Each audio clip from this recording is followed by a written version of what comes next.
Good morning, Internet world. Good to see you all, or good afternoon, or good evening, wherever you are. Today, we're going to be talking about a mission we did last night, and it was a doozy. So much to talk about. Like, subscribe, all of that jazz. But I think it's a bit about time to tell you about one of the great victories that has occurred this week. And so just to update your intelligence on the astral planes for planet Earth, is that one of the major groups has left. So just to give you guys the 1 minute recap on what's going on politically on the astral planes of planet Earth, here it is. In the last week, the Chimera have had their back broken, and they're not, and their elites have left, and they're more or less a spent force, and the authoritarian communism they push is also a spent force. The draconians that are still here, who shouldn't be, are panicking and doing some crazy stuff. There continues to be planned to involve blowing up the Earth in this contingency where they don't get to keep it. So we've been working hard on that. But you know how they think. If we can't have that planet, nobody will. And all of that stupidity that comes through that. So we're working hard. Things are advancing faster than we thought, but we're in a snowball phase. Now, I'm sure you've heard the word Chimera bandied around quite a bit. The Chimera are a group that is deeply invested in authoritarian communism. Like when that group dominates a planet, that's the political system that's there. And everything they do, everything they're about feeds into that.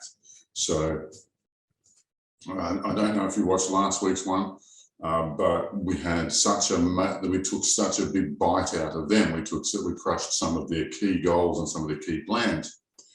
And the intel came back from another group this week that the Chimera have calculated that they can no longer succeed in this world, meaning authoritarian communism will not exist on planet Earth. It's over.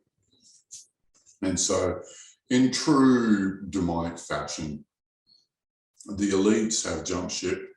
The Chimera elites have jumped ship, and they've returned, well, left planet Earth for all it's worth, and left their blue collar workers here on planet. So the Chimera don't have a chance to win, and they've abandoned some of their staff, or some of their, well, anyway, a horde of demons of their own, which will clean up in time, no doubt. However, like, this has freaked everybody out. The reptilians that are still here, who have been supporting the Chimera but not leading, they've realized they can't win, and that they're going to get kicked off or destroyed or something like that.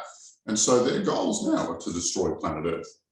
Now, like I say, I was talking to this other group, and they hit some of the main bases where those plots were being developed.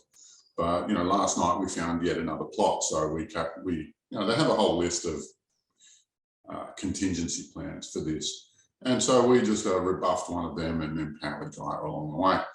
Of note, though, on the astral planes is the beachhead that the mantids have landed here on Earth. They've been setting up bases. They've been setting up infrastructure, creating space for themselves here on Earth. The Galactic Federation of Light Command is not ringing alarm bells about the mantid presence. However, they do breed quickly and they are expanding quickly.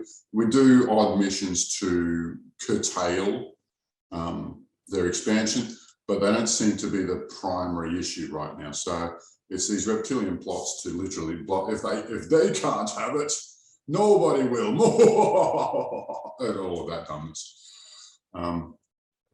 So that's what we're taking care of. Well, I suppose this week, this month, that's what it's about. So do know that everything is that the human agenda is advancing wonderfully. maybe not with the speed that I would prefer. The plan to turn planet Earth into a transhumanist slave planet is collapsing right now. And we've been fighting this war for quite some time. But I'm just introducing you at some of the end where some of these major victories are just going one on top of the other. And so we're snowballing in our work and things are just progressing wonderfully. Yeah, so into last night's mission. But we're in a phase where the human agenda is starting to snowball and gain incredible momentum.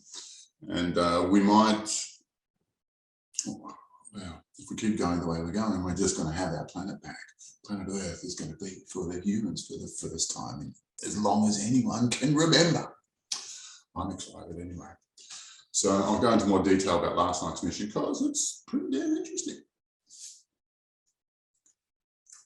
So last night's mission began with a bit of a, with Gaia pressing the panic button. She says that she's under a very severe attack. So Gaia has a core, has a sphere at the center, at the heart of the planet, which is her identity, her personality. And what we found was that a reptilian group was drilling into the heart of Gaia. We'll backtrack a little bit. We started in Agartha because we knew they would know what's going on in their neighborhood. They directed us to a portal, a type I've never seen before, that actually had the Star of David on it. And this portal, on one side is pure light, on the other side is pure dark. Well, not pure, but it's an astral phenomenon I have not seen before, where, you know, black, dark and light, they mingle, they coexist. But this just seemed to be a membrane that separated the two completely and perfectly to both sides' preferences. So to one side's preference. Very odd, but imagine it. The guys in the middle of the planet have actually got better spiritual tech than we do. Imagine that.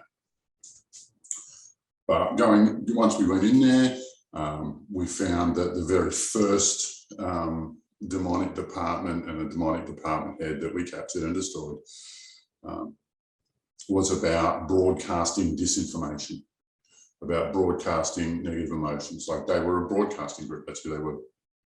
And the reptilian group were trying to drill into the core of Gaia and inject her with, well, toxicity, we'll just put it that simply, the kind of energy that Gaia definitely doesn't want there and that would change the entire character of the planet. So we destroyed the team that was setting that up. We destroyed the drill apparatus, although it's like a 30-foot spear that was just trying to ram into the core.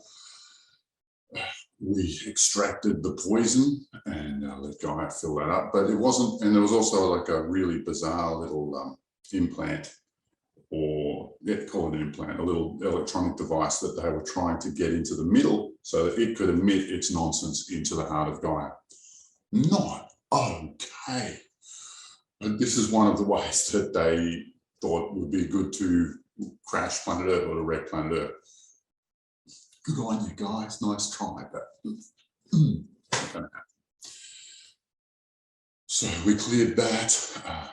Gaia's larger sphere was also impregnated with various inserts of different kinds, different energetic poisonings or whatever you might call them.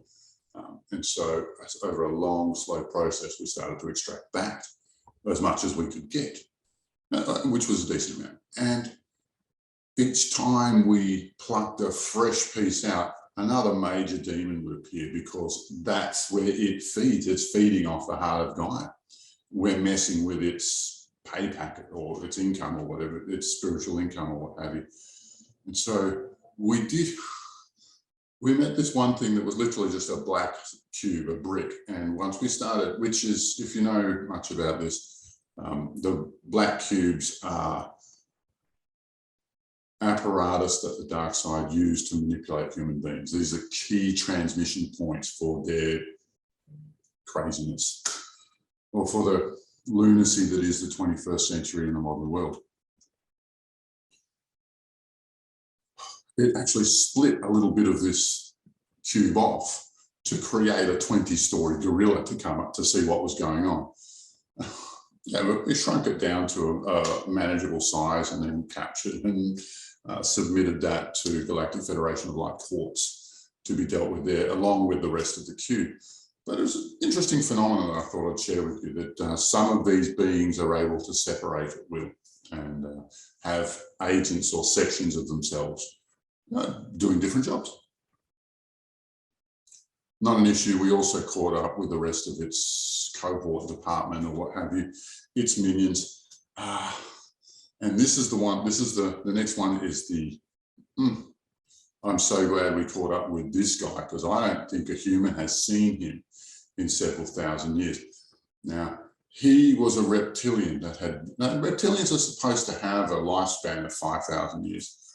However, this thing had managed to prolong its lifespan 3 times that, maybe more. It's not very clear, but it was the flesh had long since rotted off, but the skeleton was still surviving, sitting on its throne with a ridiculous number of minions that it had charmed or captured or dominated or whatever its particular.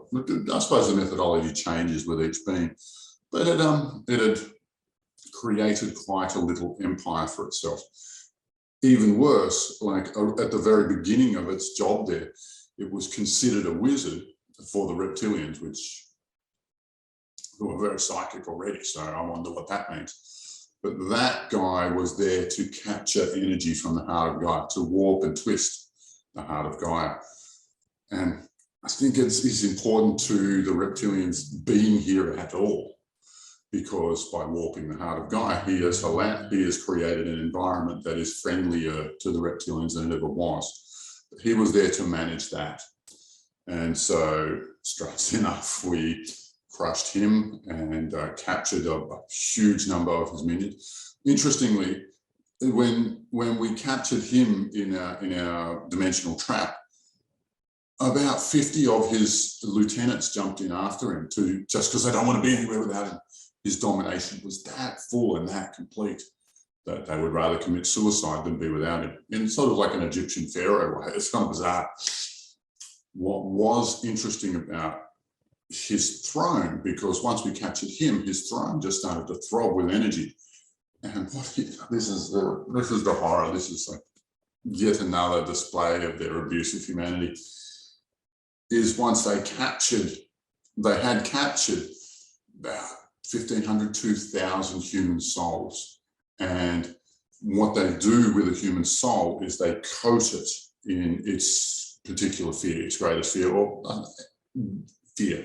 They create a bubble of fear so that all of the energy, and so the soul can't see its way out, can't see any way around the fear or the horror or whatever it is. But the soul's energy emanates into this fear, this, not sphere, a fear, a thing to be afraid of. So the soul's energy emanates into this sphere, into this fear, which that membrane of fear that's around it then channels up, and in this case, to a throne, to this reptilian wizard's throne. And he had thousands of them. And it was the throne that kept him alive for so long. It's literally feeding on human misery, on human life force that allowed him to expand his lifespan to the extent that he had. But once we dismantled the throne and threw the shards into the sun, we opened up the chamber that had maintained all these captured souls. And these captured souls are treated as batteries, nothing else, like with as much regard as we treat batteries. So once we remove the coating of fear, we ask Galactic Federation of Light, what should we do with them? Where's the best place to rehabilitate them?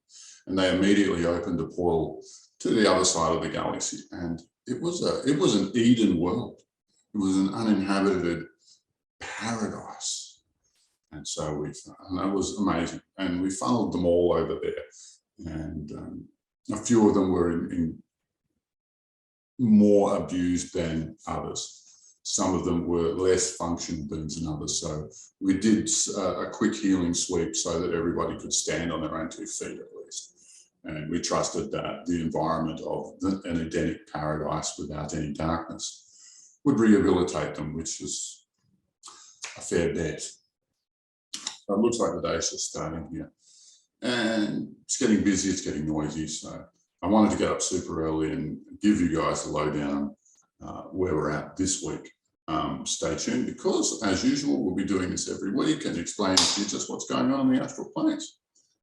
So thank you all for listening. Like, subscribe, send this video to someone who's a mystic that you know and see what they think of it. Share this video with your mystic friends. I'm sure they'll enjoy it. It's very enheartening. Everybody I tell these stories to just goes, their mind is blown about just how far we're advancing and wanting to know exactly what's going on in the astral planes. So love to you all.